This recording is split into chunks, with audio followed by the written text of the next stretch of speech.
ఇవాళ మేము పోచారం డ్యామ్కి వెళ్ళాము. పోచారం డ్యామ్కి వెళ్ళడానికి అది అసలు ఎక్కడ ఉంది ఏంటి అక్కడ వ్యూ ఎట్లా ఉండిద్దో ఇక్కడ చూడండి, నేను చూపిస్తున్నా. అసలు ఎంత అంటే వెళ్తుంటే మాత్రం అసలు ఆనందం అయితే చెప్పలేము, అంత సంతోషంగా ఉంటుంది. ఇది మెదక్ డిస్టిక్లో ఉంటుంది.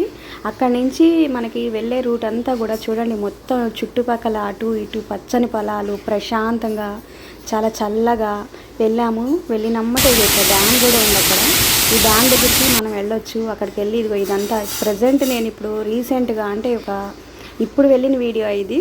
ప్రజెంట్ అయితే ఇప్పుడు ఇక్కడ అట్లా ఉంది వ్యూ చూడండి, అసలు ఎంత బాగుందో. అక్కడికి వెళ్ళి మంచిగా ఫోటోలు దిగుతుంటే అక్కడ ఉన్నంతసేపు అయితే అసలు చాలా అంటే చాలా బాగుంది. ఇది అందరూ చాలా విజిటింగ్ చేయాల్సిన ప్లేస్ అని అయితే చెప్తాను నేను. మేము వెళ్ళాము, చాలా ఎంజాయ్ కూడా చేసాము.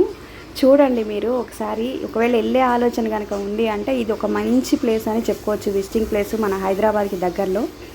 అట్లనే ఇక్కడ వాటర్ చూసారా ఎట్లున్నాయో, మొత్తం స్వచ్ఛమైన ప్యూర్ అన్నట్టు. ఇలా కింద రాళ్ళు కూడా కనిపిస్తున్నాయి, అంత బాగుంది. ఏది ఏమైనా అసలు ఇక్కడికి వెళ్ళామంటే మాత్రం ఆ కొద్దిసేపు మాత్రం అసలు మామూలుగా అనిపించదు, అంత బాగుండిద్ది. అలానే మధ్యలో మనకి అక్కడ ఒక జింకల్ పార్క్ అని ఒకటి ఉంది. ఇక్కడ జింకల్ పార్క్లో కూడా మనం అక్కడ దగ్గరనే ఉంటుంది. మనం అక్కడ నుంచి తీసుకొని అట్లా జింకల్ పార్క్ కూడా వెళ్తాము. ఇందులో చాలా జింకలు కూడా కనిపిస్తూ ఉంటాయి మనకి రూట్లో. ఇట్లా వెహికల్ మాట్లాడుకొని మనం అందులో వెళ్ళాలి.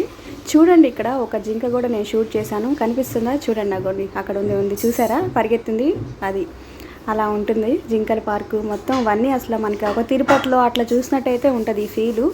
మొత్తం లొకేషన్ వచ్చేసి ఇది ఎంత పీస్ఫుల్గా ప్రశాంతంగా చాలా అంటే చాలా బాగుంటుంది. ప్రజెంట్ మేమైతే బాగా ఎంజాయ్ చేసాము. ఇది మంచి విజిటింగ్ ప్లేస్ అనేసి, అందుకే మీకు ఈ ప్లేస్ అనేది ఒకటి చూపిద్దామనేసి ఒక వీడియో అయితే తీశాను. చూడండి, ఇదంతా ఎన్ని రోజులు కాదండి, ఓన్లీ వన్ డే ట్రిప్ కోసం అయితే చాలా బాగుంటుంది. వీడియో నచ్చితే లైక్ చేయండి, షేర్ చేయండి. Thank you for watching.